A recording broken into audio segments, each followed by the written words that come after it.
आप सभी को जय मसीह की। आज हम बात करने वाले हैं प्रथम स्त्री पुरुष और जल प्रलय के विषय में, अर्थात पहला दुनिया का पुरुष और पहली दुनिया की स्त्री कौन है और जल प्रलय कैसे हुआ और कौन कौन से धर्म में इसका वर्णन है, इसके विषय में कि आखिर दुनिया का पहला मनुष्य और पहला स्त्री कौन है। Who was the first man and women on earth. सभी देशों के धार्मिक ग्रंथों एवं कहानियों का अलग अलग ही मत होती हैं और नाम भी कुछ अलग अलग ही होते हैं, मगर जिक्र उत्पत्ति का एक ही दिशा की ओर लेकर जाते हैं और एक ही दिशा की ओर कहते हैं कि हमारे धर्म में पहले स्त्री पुरुष बना और उसका ऐसा ऐसा नाम है करके और जल प्रलय हुआ करके। तो क्या सच में धरती पर जल प्रलय हुआ था और क्या है इसका सबूत? इसको जानने से पहले हम यह जान लेते हैं कि आखिर यह कौन मेल और फीमेल है जो पहले बना था। इस्लाम में कुरान आयतों के अनुसार सूरा नंबर 15 का 26 आयत के अनुसार अल्लाह ने पहले मनुष्य को मिट्टी से बनाया और औरत को उनकी पसली से बनाया। इस्लाम के अनुसार यही दुनिया का पहला आदमी और औरत बना जिसे हजरत आदम और हवा कहा गया और इसको बनाकर परमेश्वर ने अर्थात उनके अल्लाह ने पूरे तरीके से जितने भी फरिश्ते हैं उन सब से उनकी सजदा करानी चाहिए थी और यही इस्लाम के अनुसार से पहला स्त्री और पुरुष हुआ। वही अगर हम बात करें क्रिश्चियन बाइबल की अर्थात यीशु मसीह की, तो बाइबल में यहोवा परमेश्वर ने अपने हाथों से मिट्टी गूंथ कर आदम को बनाया, अर्थात गीली मिट्टियों से, शुष्क मिट्टियों से, अर्थात जो मिट्टी खराब थी ऐसी मिट्टियों से मिट्टी को सान कर उसको गूंथ कर उसको बनाया और उसको पूरे तरीके से अपने स्वरूप और अपने ही जैसा उसको बनाकर ढाल लिया और उसके नथनों में अपने जीवन की सांस को फूंक दिया और आदम जीवित प्राणी बन गया।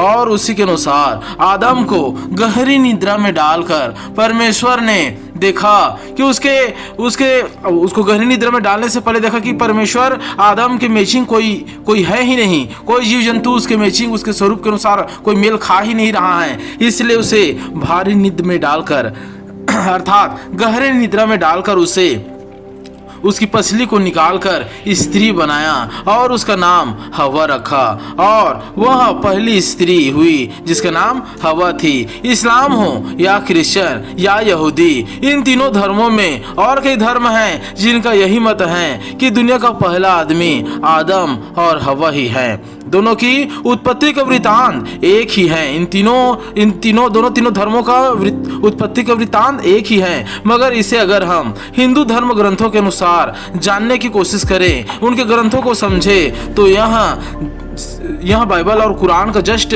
उल्टा ही है। भले ही थोड़ा सा मैच खाता है लेकिन कुछ चीजें उल्टा है, समय भी उल्टे हैं और उनके नाम भी उल्टे हैं। अगर हम देखें मत्स्य पुराण के अनुसार या ब्रह्म पुराण के अनुसार, ब्रह्मा ने सबसे पहले इंसान स्वयंभू मनु को बनाया, अपने हिस्से को दो भाग कर दिया, का और या करके, एक भाग का नाम का और दूसरे भाग का नाम या करके, और उसे काया कहा गया और उन दोनों भागों को वो जोड़कर पूरे तरीके से तोड़ मरोड़ कर वो इंसान को बनाया जिसको स्वयंभू मनु कहा गया।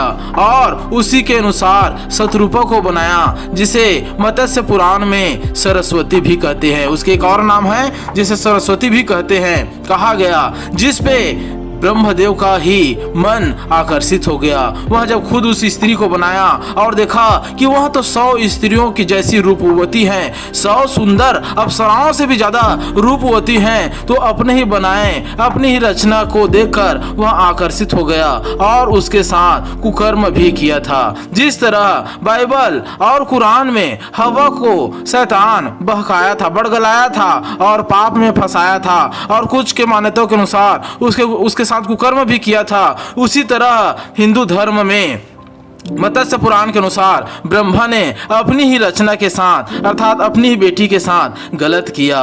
फिर समय के अनुसार मनु धीरे धीरे समय बीतने पर वह राजा बना और उसकी पत्नी का नाम शतरूपा पड़ा और फिर उसी समय के दौरान पृथ्वी पर पृथ्वी पर पाप जैसे बढ़े और विष्णु ने मछली का अवतार लिया, अर्थात आधी मछली और आधी जो देवता है उसका अवतार। तो इस शुरुआत में वो पहले मछली का अवतार लिया, पूर्ण मछली का अवतार लिया, एक छोटी मछली सुनहरी मछली का अवतार लिया।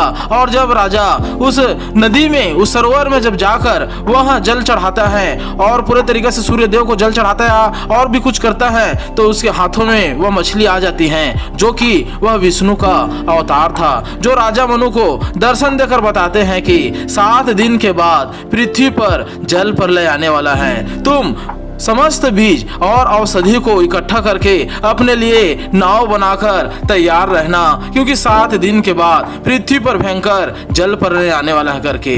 फिर राजा मनु ने ऐसा ही किया। यह हिंदू धर्म ग्रंथों के अनुसार है। इस धर्म के अनुसार मनु और शत्रुपा अर्थात सरस्वती पहली स्त्री और पुरुष हैं। वही बात करें इस्लाम और क्रिश्चियन की अर्थात कुरान और बाइबल की, तो बाइबल में जल प्रलय आने से पहले यहोवा परम प्रधान परमेश्वर ने विभिन्न प्रकार के जीव जंतु को, जलचर को, रेंगने वाले जीवधारियों को, भांति भांति के पक्षियों को और पृथ्वी के विभिन्न प्रकार के चौपायों को आज्ञा दिया और जहाज पर जाने को बोला, जहाज पर जाने के लिए आज्ञा दिया, जिसे नूह ने करीबन 100 साल में तैयार किया था। 100 साल के पहले परमेश्वर यहोवा ने नूह को कह दिया था, जिसे हिंदू धर्म में मनु कहा जा रहा है। आप लोग सब ध्यान से समझिएगा, हिंदू धर्म में मनु कहा जा रहा है और इसे बाइबल और कुरान में नूह कहा जा रहा है। और नूह को यहोवा परमेश्वर ने या इस्लाम के अनुसार अल्लाह ने फरमाया कि उसको जो पृथ्वी पर जल जो आने वाला है, प्रलय आने वाला है, तो इसके लिए तू जहाज बना करके, क्योंकि पृथ्वी पर अत्याचार बढ़ गए थे। जब आदम और हवा के पाप के कारण, नाफरमानी के कारण, आज्ञा न मानने का कारण पृथ्वी पर दानव प्रकट होने लगे, दानव बनने लगे और बहुत सारे उपद्रव होने लगे और पाप भयंकर बढ़ गया था। यहाँ तक कि परमेश्वर मनुष्य को बनाकर भी पछता रहा था। तब परमेश्वर ने विचार किया कि हम पूरे मनुष्य को जल प्रलय के द्वारा खत्म कर देंगे, पूरी धरती को खत्म कर देंगे, जल से डुबा देंगे। यह परमेश्वर का क्रोध था। इसे हिंदू धर्म में नहीं बताया गया कि यह किसका क्रोध था, केवल यह बताया गया कि विष्णु मत्स्य का अवतार लिया और पूरे तरीके से वहां जो मनु राजा था उसको वहां आज्ञा दे रहा था करके। लेकिन बाइबल और कुरान कहता है कि यह परम प्रधान ने जो क्रोधित हुआ था मनुष्यों पर, मनुष्यों के पापों के कारण, वे विचार के कारण, काम वासना के कारण, जगह जगह मंदिर और जगह जगह काम वासना की मूर्त बनाने के कारण, जब पूरे तरीके से यह परमेश्वर ने कहा कि मनुष्य की दुष्टता बढ़ गई है और मैं मनुष्यों को बनाकर पछताता हूं, तब वहां नूह को आज्ञा दिया कि मैं पृथ्वी पर 7 दिन के बाद जल प्रलय, देखो नाम आपस में मेच खा रहे हैं, 7 दिन के बाद जल प्रलय लाने पर हूं। तुम समस्त जीव जंतु के लिए जो है वो पूरे तरीके से तैयार रहना। मैं सबको आज्ञा दे रहा हूं, वह सब तुम्हारे पास धीरे धीरे करके आ रहे करके। और क्या देखते हैं कि समस्त पृथ्वी में जितने जीवधारी थे, देहधारी थे, वो सब धीरे धीरे करके जोड़ा जोड़ा करके आदम जो है, आदम के समय से जितने भी लोग थे, जितने भी जीव जंतु बने थे, वह सब नूह के पास आकर इकट्ठे होना शुरू हो गए और वहां पर सब के सब इकट्ठा हो गया। और 7 दिन के बाद सच में पृथ्वी पर भयंकर जल प्रलय आया और उस जल प्रलय में समस्त जो है मनुष्य है, जो दुष्टता के थे, अत्याचार थे, वो सब के सब खत्म हो गए। अब ये बात को आप लोग जो बुद्धिमान है वो ध्यान से समझिएगा। पहला मनुष्य, हिंदू धर्म में पहला मनुष्य मनु को ही कह रहा है और जल प्रलय का भी वर्णन कर रहा है। वही अगर हम बाइबल में देखें तो आदम और नूह में कई पीढ़ियों का फासला है। आदम और नूह में क्या है? कई पीढ़ियों का फासला है और यहाँ लंबे समय है। जबकि देखिए कि उस धर्म ग्रंथों में, मत्स्य पुराण या ब्रह्म पुराण में वह स्पष्ट कह रहा है कि प्रथम मनुष्य ही स्वयंभू मनु है और जल प्रलय भी उसी दौरान हो रहा है। जबकि बाइबल कहता जल प्रलय के समय, या कुरान कहता है जल प्रलय के समय जो व्यक्ति था उसका नाम था नूह था और वही धर्मी था और उसी को परमेश्वर ने या कुरान के अनुसार अल्लाह ने उसे ही बचाया, जिसे अन्य धर्म में या हिंदू धर्म में उसे ठीक से वर्णन नहीं कर पा रहे हैं। प्रथम मनुष्य भी बोल रहे हैं और जल प्रलय भी बोल रहे हैं, जो आपस में मैच नहीं खा रहा। इसलिए परमेश्वर कहता कि तुम कथा कहानियों पर और बनाए बुनी बातों पर मन मत लगाना, जिससे क्या है कि वो सत्य पर खुद नहीं चल पाते और तुम्हें भी सत्य में चलने से रुकावट डालेंगे करके। इसलिए मेरे जितने भी भाई बहन हैं जो इस चैनल को देख रहे हैं, इस उद्देश्य को जो मैंने समझाने की प्रयत्न किया उसे अगर आप समझे होंगे तो निश्चय चैनल में बने रहे। परमेश्वर आप सबको सलामत रखे और आप सब परमेश्वर के निकटता में बने रहे। God bless you all.